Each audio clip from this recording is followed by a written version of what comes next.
근데 외국인이 코스닥에서 뭘 사는지 봤냐면 역시나 바이오하고 로봇을 삽니다. 그 다음에 최근에 재미난 게 엔터를 많이 사요. 엔터. 심지어 외국인의 누적 수급 코스닥 1등도 SM 엔터예요. 상당히 포트폴리오가 다변화돼 있죠. 지금 막 이스라엘하고 이란하고 막 군사 충돌 막 나오죠. 전쟁 얘기 막 나오는데 오히려 국내 방산 업체들한테는 기회다. 조선 마찬가지고요. 이스라엘이 한국과 굉장히 협력적이면서 경쟁 관계다. 무기 수출에 있어서.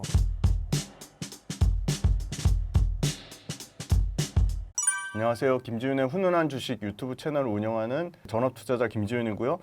저는 이제 빌리언스 캠퍼스라는 구독 모델을 운영하고 있고 좋은 자리에 이렇게 또 출연을 하게 돼서 신사임당 구독자분들 반갑습니다. 이번 대선의 결과가 한국 경제 및 국내 주식에 어떤 영향을 미칠까요? 일단은 전 정권하고 지금 정권하고 저는 정치적 부분은 전혀 관심도 없고 모르지만 이번에 정권 새로 바뀐 정권은 주식에 일단 관심이 많으신 것 같아요. 그리고 주식으로 사실은 개인 투자자들이 크게 얘기하면 국민이죠. 그러니까 국민들이 일종의 부의 증식 효과를 누리게 하려는 여러 가지 국가에서 제도적으로 뭔가 법도 개정하고 또 주주의 권리를 잘 찾게 하게끔 정부에서도 이렇게 정책적으로도 좀 어떤 밀어주는 효과가 좀 있는 것 같고, 그 다음에 이제 두 번째는 지금 현 대통령도 실제 주식 투자를 해본 분이기 때문에 이 주식시장의 생리에 대해서 잘 아시는 거죠. 뭐 예를 들어 애널리스트 간담회에서 질문하는 내용만 봐도 내가 알고 정책을 실행하거나 어떤 업계 관계자들한테 질문하는 거는 전 정권하고는 좀 차이가 있는 거죠. 그래서 그런 측면에 상당히 기대감이 있는 것 같고, 저는 근데 근본적으로 외국인 투자자들이 이번에 정권 바뀌면서 어떤 불확실성의 해소 측면이 크다고 봅니다. 불확실성의 해소가 크다고 보고, 왜냐면 그 전까지는 계속 정권의 공백기가 있었으니까. 그리고 사실 또 타이밍이 좋은 것 같아요. 이재명 정부 타이밍 좋은 게 뭐냐면 사실 지금 환율이 1360원대거든요. 근데 불과 트럼프가 이제 관세 때린다고 할 때마다 1400 후반대였어요. 그러니까 지금 환율만 거의 14%? 12%에서 14%가 빠진 거니까, 그럼 외국인 입장에서는 앉은 자리에서 환차익으로 10% 이상의 수익을 낸다고 볼 수 있는 거거든요. 안 살 이유가 없는 거죠. 또 새로운 사실은 뭐냐면 요거 표 아마 PD님 띄워주실 건데요. 굉장히 주도주가 셉니다. 주도주라고 하는 거는 시장보다 코스피 지수보다 코스닥 지수보다 훨씬 초과 상승 나는 업종이 주도주입니다. 신사임당 구독자분들도 주도주를 투자를 하셔야 돼요. 그래야지 시장보다 이길 수 있습니다. 왜 주도주를 투자해야 되냐?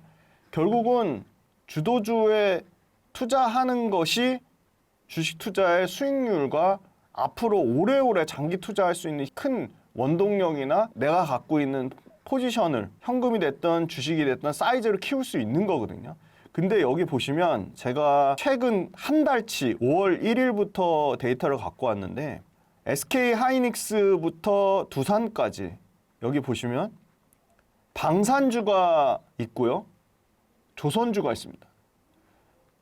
방산하고 조선주는 작년부터 올랐어요. 근데 올해도 여전히 강합니다.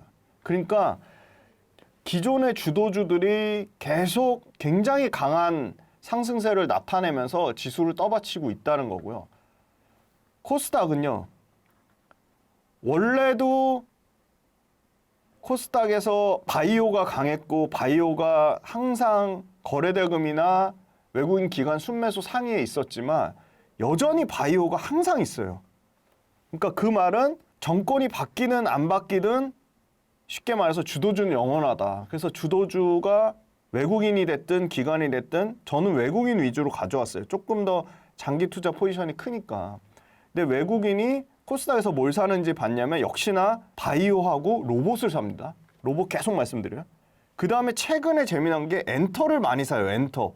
심지어 외국인의 누적 수급 코스닥 1등도 SM 엔터예요. 그러니까 상당히 포트폴리오가 다변화돼 있죠. 아까 코스피에서 제가 빼먹고 말씀 안 드린 게 조선하고 방산에 뭘 사죠?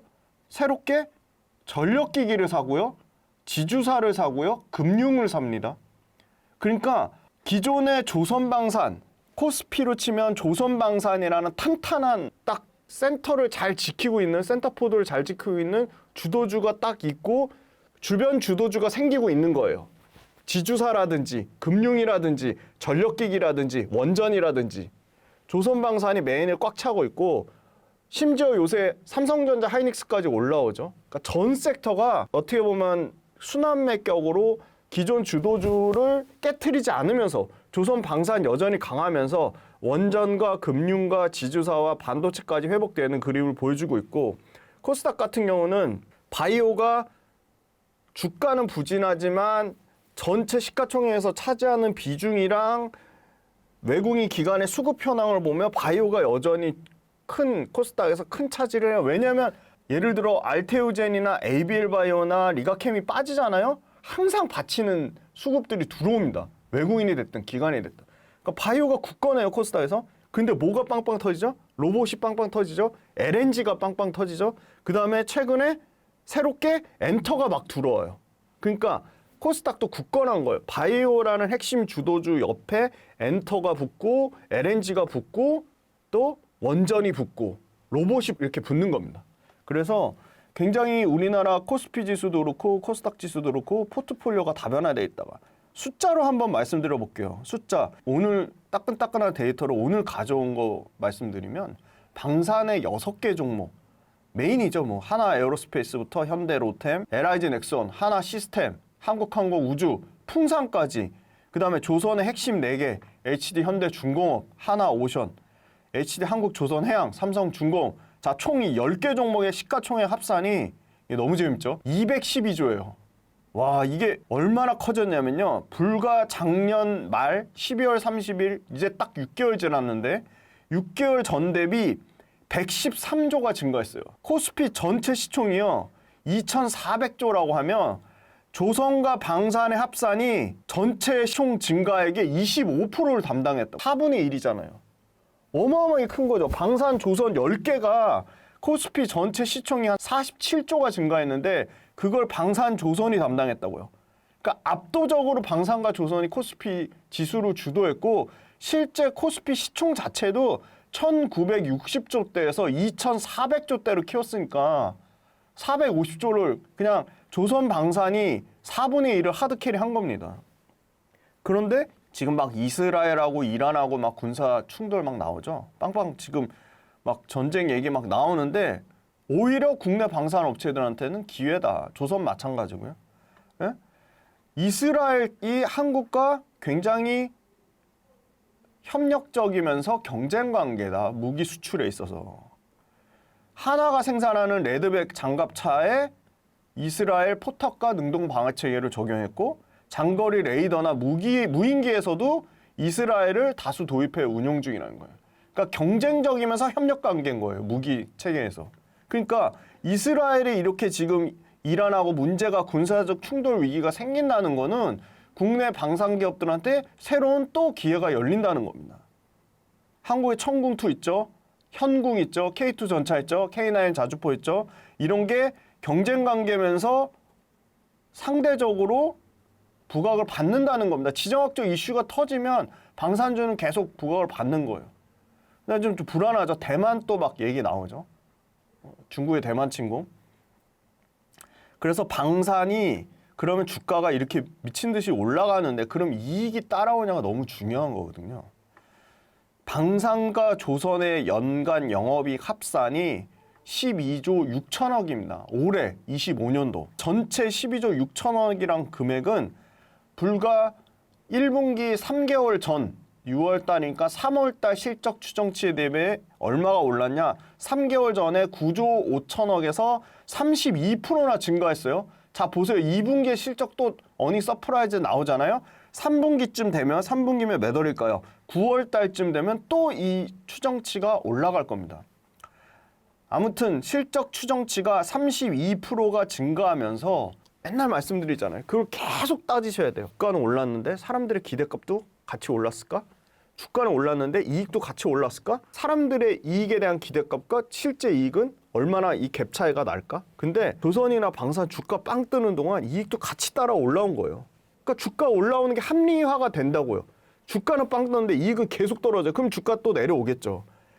그래서 업체별로 봤더니 하나오션의 3개월 전 영업이익 전망치보다 58.8%가 증가했고요.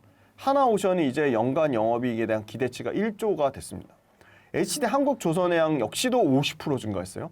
HD 한국조선해양 2조 4천억대에서 3조 6천억대로 이익치가 증가했습니다. 그러니까 밸류에이션이 합리적인 수준으로 조선은 주가 올라가는 만큼 이익이 개선된다는 겁니다. 그게 핵심이에요. HD 현대중공업 3개월 전만 해도 1조 2천억대에서 1조 9천억 사이즈까지 올랐습니다. 여기도 46%가 이익 추정치가 증가했습니다. 하나 에어로스페이스 볼게요. 2조 4천억대에서 3조 1천억대로 27%가 증가했습니다. LIG 넥손 볼게요. 2,900억대에서 3,550억대로 18% 증가했습니다. 그러니까 전반적으로 조선 방산이 이익 추정치가 개선되면서 전체 이 너무 중요하죠. 그러니까 그만큼 덩어리가 크다는 건요. 조선방산이 시가총액 증가분의 4분의 1을 담당한다는 건요. 어떤 의미죠? 조선방산 잘 모르겠어. 근데 코스피 지수는 사고 싶어. 코스닥 지수는 사고 싶어. 그러면 코스피 지수랑 코스닥 지수에서 덩어리 큰 방산이랑 반도체랑 조선방산을 안 살 수가 없는 거죠. 외국인이 투자자를 잘 모르겠는데 나는 코스피 지수 살 건데 뭐 그것도 있어요. 삼성전자가 좋아서 코스피를 산다기보다는 한국 지수가 올라갈 것 같아서 한국 지수가 구조적으로 레벨업 될 것 같아서 사야 되는데 코스피 지수의 18%를 삼성전자가 담당하니까 삼성전자를 그냥 울며 겨자 먹기로 사는 거예요. 그런 측면도 있다고 보고 있기 때문에 지금 전반적으로 업종에 대한 섹터가 굉장히 강한 주도주로 시장을 떠받치고 있다. 네, 그렇게 말씀드리겠습니다. 이재명 대통령 당선 후 수혜를 볼 수 있는 섹터 혹은 종목은 어떤 게 있을까요? 원전주는 주가가 상당히 부담스럽습니다. 그러니까 원전주 좋게 얘기하면 과거 2차 전지만큼 비난하시는 분들이 많이 생길 것 같은데 원전 관련돼서는 안타까운 거는 그거죠. 이익이 바로바로 반영이 안 된다는 겁니다. 왜냐하면 원전은 앞으로 시장에서 많이 기대하는 SMR 같은 경우는 이제 2기가 실제 양산이 들어갔거든요. 그래서 원전이 SMR이 진짜 말 그대로 여기저기 보이기 시작하는 거는 올해가 25년이니까 앞으로 한 3년 뒤 정도가 가능할 것 같아요. 그러니까 원전이 터지려면 아직 시간적인 여유가 남아 있는 거고, 그리고 중요한 거는 원전이 이제 실적에 반영이 돼야겠죠. 두산 에너빌리티라든지 현대건설이라든지.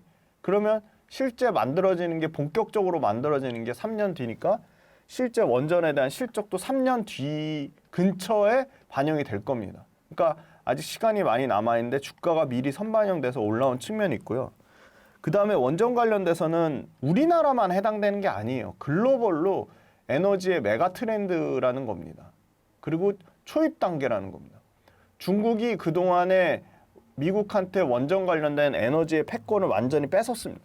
가격적으로도 싸고 실제 원전을 사실은 환경적인 부분보다 어떤 에너지에 대한 위험성, 리스크, 야 원전 짓는 거 위험해, 그런 리스크를 감안하고도 중국은 말 그대로 엄청나게 지었고 심지어 가격까지 지금 얘기 나오는 게 10기당 40조니까 한 기당 4조까지 원전을 엄청나게 싸게 낮췄습니다.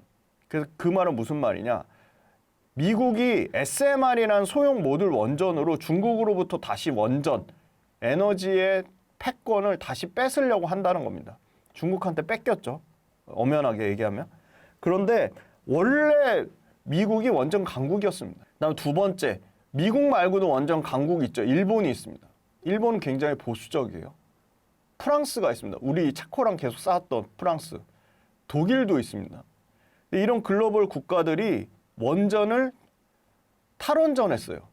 그런데 예를 들어 벨기에 같은 경우는 22년 만에 지금 다시 친원전으로 바꾸고 있고, 독일, 이태리, 네덜란드, 체코, 프랑스, 영국, 크로아티아, 정말 다양한 베트남, 다양한 국가들이 다시 원전을 하려고 하고 있습니다. 그래서 국제 원자력 기구에 따르면 원전 설비 용량을 보수적으로 보는 데는 연평균 3%, 좋게 보는 데는 연평균 4에서 5% 정도 성장해서 2050년까지 950기가와트까지 확대된다고 해요. 그러면 현재 370이니까 약 3배 정도 설비 용량 자체가 커진다고 보고 있고요. 정부에서 우리나라 지금 민주당에서 SMR 관련돼서는 SMR 기술 개발에 대한 지원법을 대표 발의를 했어요. 그러니까 우리나라에서 SMR 관련돼서는 그래도 왜냐하면 신재생 에너지가 너무 전력 수급이 불안하기 때문에 그리고 막말로 신재생 에너지 자꾸 안타까운 거 뭐냐면 신재생 에너지가 그렇게 전력 수급의 불안정성도 있지만 그럼 우리가 자 풍력부터 바람의 양이 그렇게 일정한가? 그러니까 풍력 같은 경우는 주로 이제 해안도로 쪽에 있는 해상도시 쪽에 그 풍력이 잘 돼 있거든요. 뭐 이태리가 그렇고 스페인이 그렇고. 근데 그러면 이태리나 스페인에 비해서 우리가 풍력에 대해서 그렇게 그 건설이나 그다음에 기본적으로 ESS가 따라와야 돼요. 그럼 ESS에 대한 별도 설치 비용이 들어가요. 그다음에 전력기기가 뒷받침돼야 돼요. 전력기기에 대한 별도 설치가 들어가요. 물론 LCOE 발전 균등화 비용은 싼데 그것만 볼 게 아니라 제반적으로 따라오는 여건들을 봐야 된다는 거죠. 상당히 제한적인 요인이 있고요. 태양광 마찬가지예요. 우리가 일조량이 그렇게 고르지 않습니다. 그러니까 환경적인 제약을 너무 많이 받아요.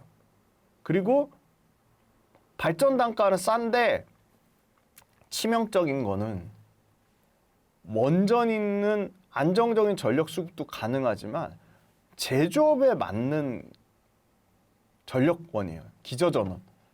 LNG 복합 화력 발전 마찬가지고. 그래서 자꾸 환경적인 부분이 부담이 되지만 원전은 이미 무탄소 에너지원으로 받았기 때문에 원전이 급부상하는 겁니다. 그런데 신재생이 전체 에너지원에서 차지하는 캐파는 크지만 신재생 에너지가 갖고 있는 단점들이 너무 많은 거예요. 그래서 원전과 LNG 복합 화력 발전, 천연가스로 벌크업을 하려고 하는 겁니다. 그리고 AI 데이터 센터 관련된 부분을 원전이 채우지 않으면 그 전력 수급을 감당할 수 없는 거죠. 그러니까 계속 말씀드리는 게 이런 거예요. 예를 들어 AI 데이터 센터 계속 24시간 365일 돌려야 되는데 신재생 잘못 썼다가 중간에 그냥 데이터 센터 갑자기 뻥 나는 겁니다.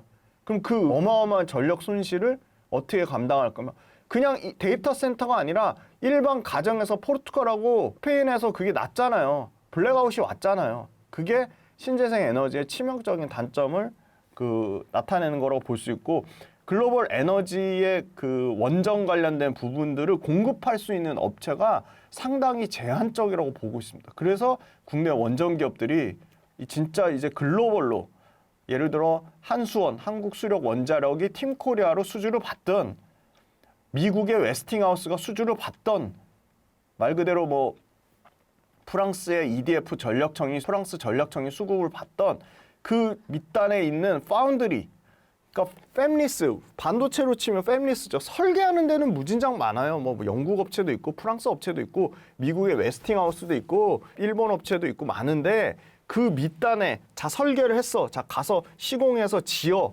이 제작 업체가 굉장히 적다는 거예요. 그래서 뭐 예를 들어 그 들어가는 기자재 중에 하나인 LNG에도 들어가요. 기자재 설비. 그게 GE 중에 GE 버너바가 있고요. 그다음에 일본의 미쯔비시가 있어요. 이런 데들이 캐파가 지금 27년까지 다 이미 차 있어요. 뭐 예를 들어 가스터빈을 말씀드리면 원전도 더 만들 수 있는 제작 업체가 굉장히 제한적인 거죠. 그래서 수요 공급이 굉장히 타이트하기 때문에 과거에 예를 들어 뭐 2차 전지 때하고는 다르게 공급을 그렇게 엄청나게 늘릴 수 있는 형편이 아니기 때문에 기술적인 진입 장벽이 상당히 높다. 그렇다고 중국 업체라든지 러시아의 로사스톰이라는 회사가 있거든요. 그런 업체 걸 쓸 수는 없죠. 말 그대로 진짜 지정학적 이슈뿐만이 아니라 원전 같은 경우는 잘못하면 거기에 그냥 목숨이 날아가는 그런 정도의 리스크가 있기 때문에 뭐 원전에 예를 들어 뭐 킬스위치를 붙인다든지 그렇게 해서 진짜 중국이나 러시아가 정말 나쁜 맘 먹고 그냥 다른 나라 가서 원전 짓는데 그 원전으로 다 폭발시킬 수도 있는 거거든요. 그래서 중국이랑 러시아 업체가 그냥 딱 배제된다고 보면 공급할 수 있는 업체는 5개 정도입니다. 글로벌로 5개인데 글로벌로 유럽만 원전을 짓겠다는 게 아니라 미국 짓겠다고 하고 아시아 짓겠다고 하고 중동 짓겠다고 하는 거예요. 그러니까 원전이 글로벌 에너지 메가 트렌드를 주도하는 사업으로 나오고 있기 때문에 원전 관련된 주가들이 날아가는 거고 다만 단기간에 너무 많이 올라서 주가가 부담이 되는 건 확실한데 오늘 딱 기준으로 저희가 화요일 날 찍고 있는데요. 두산 에너빌리티가 얼마나 커졌냐면요. 시가총액 9등이 됐습니다. 9등. 시가총액 10등 안에 들어왔다는 거. 그럼 원래 두산 에너빌리티는 시총 몇 등이었을까요? 40등 바뀌었습니다. 40등. 50등 수준이었어요. 50등. 9등까지 올라왔다는 건요. 그냥 레벨업이 아니라 퀀텀 점프가 된 겁니다. 그러면 지금 딱 그 제로베이스 시가총액 10등 안에 진입한 시점부터 다시 봐야 돼요. 이런 거 있겠죠. 그냥 ETF인데 코스피 시가총액 1등부터 10등까지만 사는 ETF가 있겠죠. 있어요. 뭐 코리아 탑10인가? 그러면 그 ETF는 두산 에너빌리티가 좋든 10등 안에 드는 종목 ETF를 그냥 지수에 대한 배분 비율로 사야 됩니다. 그럼 두산 에너빌리티 수급이 들어오겠죠. 그럼 두산그룹은 지금 MSCI 지수에 편입이 됐습니다.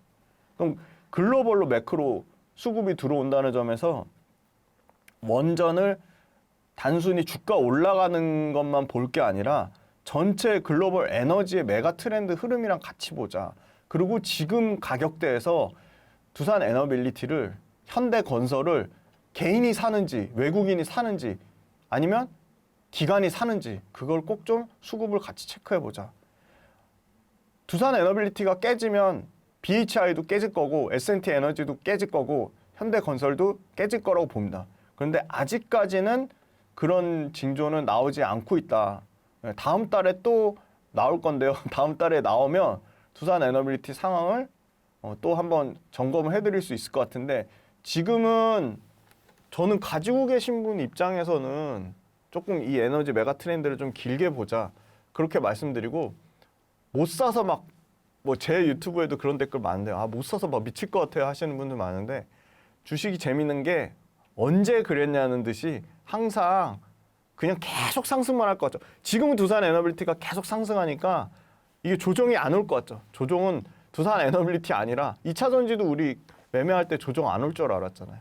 그래서 언제든 조정은 온다. 조정이 오면 그때는 좋은 투자 기회를 삼고 한번 원전을 포트폴리오에 담아볼 필요성은 아직 충분히 있다고 보고 있고요. 원전의 시대는 일단 산업적으로 아직 끝나지 않았다. 그렇게 말씀드리겠습니다. 최근 국내 2차 전지 업종 상황을 전해주신다면요?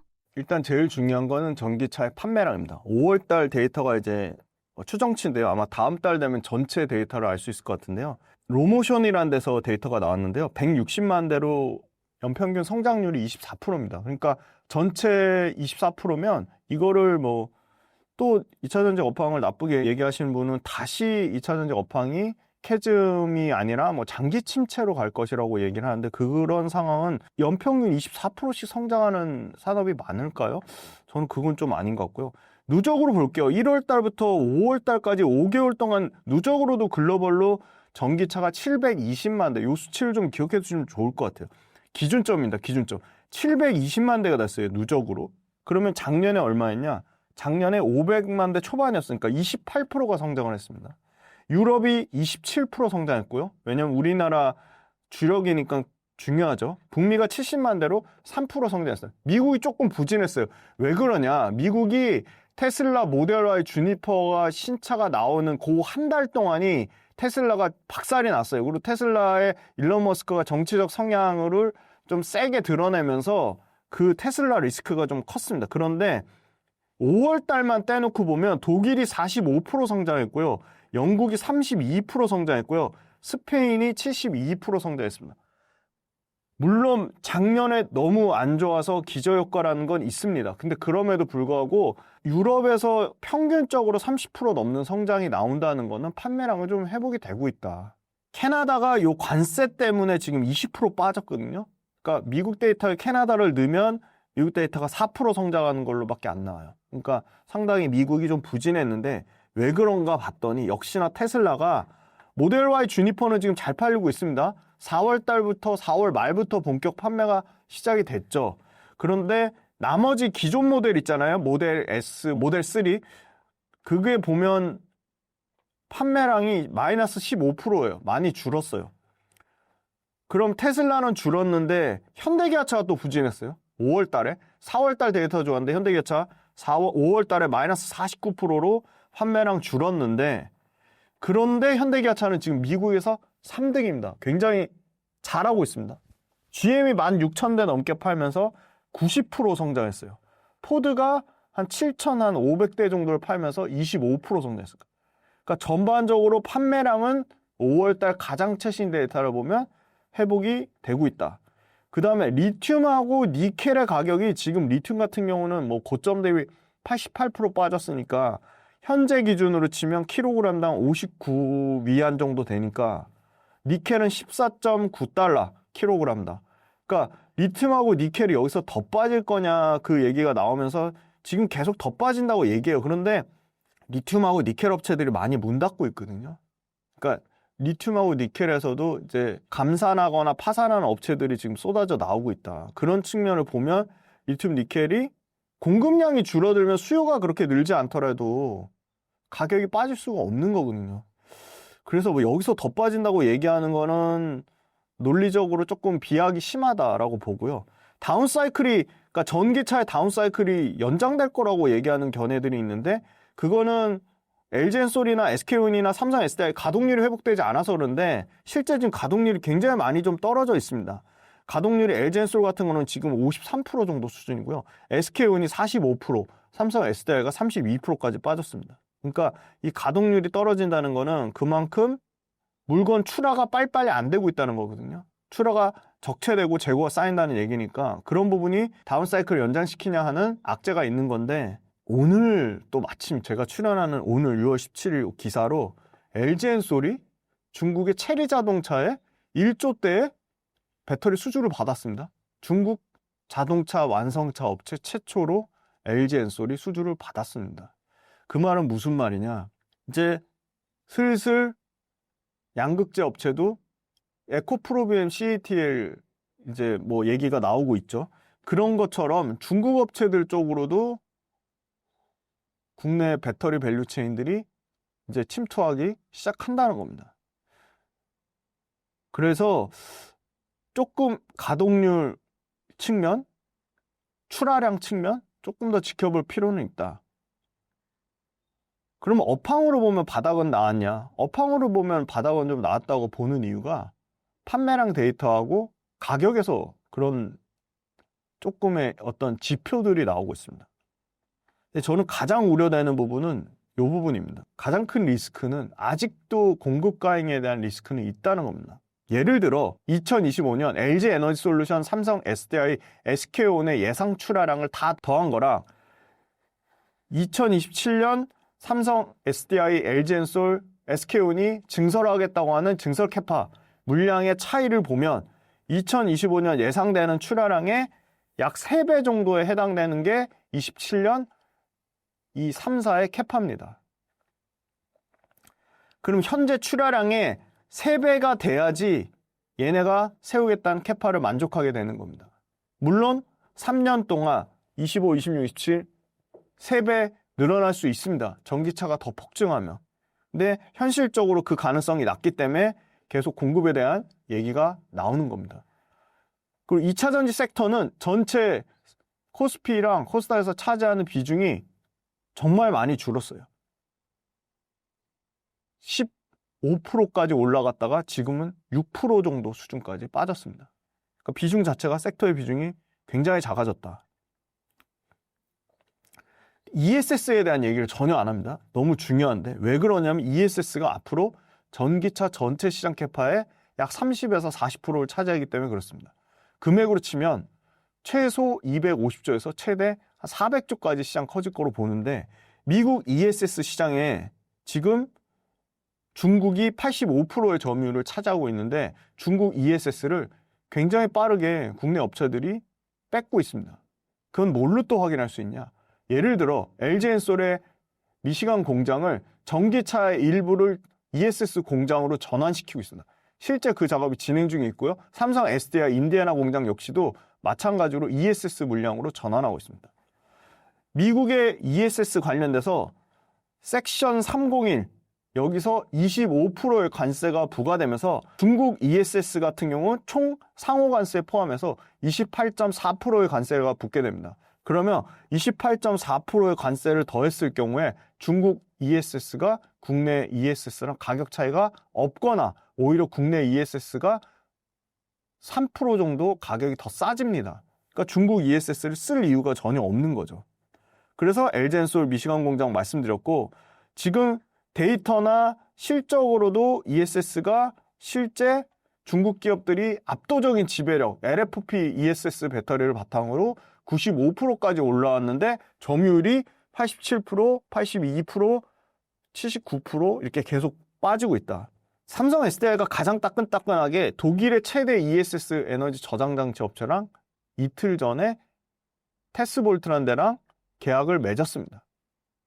그리고 LG엔솔이 폴란드에서 폴란드 국영 전력청인가요? 거기랑 또 ESS 공급 계약을 맺었습니다.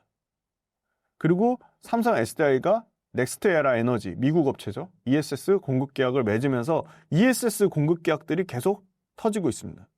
아까 가동률 관련된 부분, 공급 관련된 부분이 또 우려 요인이지만 구조적으로 미국이 지금 트럼프가 내연기관차 판매 금지 법안에서 폐지 결의안을 캘리포니아 행정법원이랑 싸우고 있습니다. 캘리포니아 주정부랑 싸우고 있죠. 저는 이게 굉장히 좀 결론은 뭐죠? 그러니까 내연기관차 의무적으로 2035년까지 폐지해가지고 전기차를 폭증시키는 것 자체를 원천 차단하겠다는 건데 이게 오히려 굉장히 좀 큰 리스크라고 보고 있습니다. 그러니까 이거 만약에 폐지될 경우에는 내연기관차 판매 금지 법안이 폐지될 경우 전기차의 역성장은 불가피하다. 그래서 이게 훨씬 더 전 중요한 이슈라고 보고 있고요. 유럽의 저가 전기차 라인업을 지금 EV3랑 EV4가 지금 꽉 잡고 있거든요. 유럽은 지금 재미난 게 지금 국내 전기차가 올해의 전기차 또 EV9이 아마 올해의 전기차 뽑혔을 거예요. 유럽 올해의 차에 국내 완성차가 뽑히고 있어요. 미국 마찬가지고요. 그래서 어떤 기사는 테슬라의 대항마로 현대기아차를 꼽고 있습니다. 그 정도로 현대기아차가 유럽과 미국에서 물론 5월달 데이터는 일시적으로 좋지 않았지만 굉장히 선방하고 있다. 근데 전기차도 가격은 신차가 가격이 좀 다운이 돼야 되죠. 평균 대부분의 전기차 신차 가격이 이 관세에 대한 불확실성 때문에 6천만 원대 이상이 되면 전기차 가격에 대해 부담을 느낄 수 있어요. 근데 또 상대적으로 생각해 봐야 돼요. 관세라는 거는 휘발유차에도 관세가 붙습니다. 그럼 휘발유차 가격도 비싸지는 거예요. 근데 전기차만 6천만 원대 이상이나 비싸다? 이건 논리적으로 또 맞지가 않아요. 그래서 전기차, 휘발유차 가격에 대한 어떤 진검승부, 패리티 구간이 올 겁니다. 그래서 이 전기차 가격만 비싸지는 게 아니라 휘발유차 가격도 같이 비싸진다. 제일 중요한 거는 고객사입니다. 자, 요거 표 SK증권이 잘 정리해서 가져왔는데 LG엔솔은 테슬라가 20%고요. GM이 더 커요. 그러니까 LG엔솔은 지금 좋은 상황이 왜 GM이 연평균 90%씩 판매량이 늘어나고 있다고요. 17,000대까지 회복이 됐다고요. GM이 25%고요. 테슬라 20%, 폭스바겐 12%, 현대기아차가 생각보다 비중이 작아요. 10%. 기타 많죠. 그만큼 LG엔솔은 고객사가 엄청나게 잘 다변화되어 있다는 거예요. 삼성 SDI 볼게요. 아니 근데 삼성 SDI 투자하시면서 삼성 SDI 고객사가 어딘지도 모르시는 분들이 너무 많아요. 그래서 이런 기초적인 내용들을 꼭 좀 체크를 하시라 이렇게 말씀드리고, 삼성 SDI는 BMW가 자 LG엔솔은 가장 큰 GM이 25%밖에 안 되는데 삼성 SDI는 여기 BMW 기준이 35%나 돼요. 이게 BMW 비중 클 때는 40%까지 될 때가 있어요. BMW 의존도가 커요. 근데 BMW가 판매량이 좋나요 지금? 좋지 않죠. 유럽도 마찬가지예요. 유럽도 지금 중저가 차가 훨씬 잘 팔린다고요. 스텔란티스 25%, 폭스바겐 20%. 여기 기타에 지금 현대차가 들어가려고 해요. 리비안 15%. 리비안 박살 났죠. 폭스바겐 어렵죠. 그나마 스텔란티스가 선방하고 있어요. BMW 어려운 상황이고요. 그러니까 딱 여기서 답이 나옵니다. SKO는 한번 보겠습니다. SKO는 현대차가 50%예요. 그러니까 SKO는 지금 현대차에 회복되니까 삼성 SDI보다 SKO는 훨씬 나은 상황이에요. 물론 SK온에 대해서 부정적으로 얘기하시는 분은 야 재무구조가 삼성 SDI가 훨씬 좋고 SK온 재무구조 너무 불안해. 부채 많잖아. 계속 외부에서 돈 꾸잖아. 그런데 SK온이 판매량 측면은 훨씬 낫다는 겁니다. 현대차가 50%예요. 폭스바겐 20%고요. 왜 SK온 얘기할 때 맨날 부정적으로 얘기하는 분은 포드 때문에 그래요. 야 포드 판매 안 좋잖아. 근데 보세요. SK온의 포드 비중 12%밖에 안 된다고요. 그러니까 SK온은 현대차가 잘 되면 같이 가는 겁니다. 요 옆에 거 한번 중요한 표 이제 말씀드릴게요. 자, 체감 거래 가격이 AMPC가 생산세액공제가 3,150달러, IRA 보조금 7,500달러. 그러면 이게 만약에 폐지된다고 하면 10,000달러 이상이 전기차의 실질 거래 가격이 올라간다는 얘기예요. 그러니까 4만 달러 수준이 아니라 요거 10,000달러 더 넣으면 57,000달러 수준까지 된다는 거예요. 그러니까 6천만 원대 이상 가격대가 나오는 거니까 부담을 느낀다는 건데, 자, AMPC는 이제 결정 났잖아요. 2031년까지 1년만 당겨지는 걸로. 그러니까 이건 의미 없어요.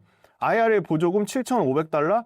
자, 이 7,500달러 보조금 안 받아도 지금 중저가 차가 굉장히 많이 쏟아져 나오고 있습니다. 그러니까 이제는 전기차가 계속 말씀드려요. 보조금에 의존하지 않고 그냥 휘발유차 가격이랑 실제 보조금 없는 가격으로 승부하는 시대가 올 거다. 근데 보세요. 전기차는 TCO라고 하는 거냐? 토탈 코스트 오퍼레이팅. TCO 비용이 휘발유차보다 훨씬 낮습니다. 차를 살 때 감가상각도 생각하잖아요. 유지 비용도 생각하잖아요. 기름값도 생각하잖아요.